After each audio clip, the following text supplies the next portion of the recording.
ಇಂದಿರಾನಗರದಲ್ಲಿ ನಿರ್ಮಿಸಿದ ಸಮಾಜ ಕಲ್ಯಾಣ ಇಲಾಖೆಯ ಅನುದಾನದ ಅಡಿಯಲ್ಲಿ ಡಾಕ್ಟರ್ ಬಿ.ಆರ್. ಅಂಬೇಡ್ಕರ್ ಅವರ ಭವನಕ್ಕೆಂದು ಹೇಳುವವರಿಲ್ಲ ಕೇಳುವವರಿಲ್ಲ.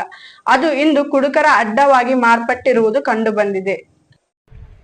ನಗರದಲ್ಲಿರುವ ಸಮುದಾಯ ಭವನಗಳು ಎಷ್ಟರ ಮಟ್ಟಿಗೆ ಸದ್ಬಳಕೆ ಆಗುತ್ತಿವೆ ಎನ್ನುವುದರ ಕುರಿತು ನಮ್ಮ ವಾಹಿನಿಯು ವರದಿ ಪ್ರಸಾರ ಮಾಡುತ್ತಿದ್ದು, ಪ್ರಾರಂಭದಲ್ಲಿ ವಾಲ್ಮೀಕಿ ಸಮುದಾಯ ಭವನವನ್ನು ಪ್ರಸಾರ ಮಾಡಿ ಅದರ ಸದ್ಬಳಕೆ ಕುರಿತು ಗಮನ ಸೆಳೆಯಲಾಗಿತ್ತು.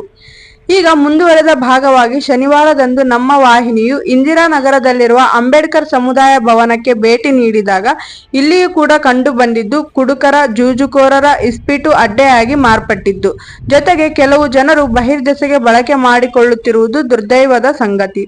ಸರ್ಕಾರವು ಸಮುದಾಯಗಳ ಅನುಕೂಲಕ್ಕಾಗಿ ಲಕ್ಷಾಂತರ ವೆಚ್ಚದಲ್ಲಿ ಸಮುದಾಯ ಭವನಗಳನ್ನು ನಿರ್ಮಿಸುತ್ತಿದೆ. ಆದರೆ ಇಂದು ಸಮುದಾಯ ಭವನಗಳು ಬಳಕೆ ಇಲ್ಲದೆ ದುಸ್ಥಿತಿಗೆ ಬಂದು ನಿಂತಿವೆ.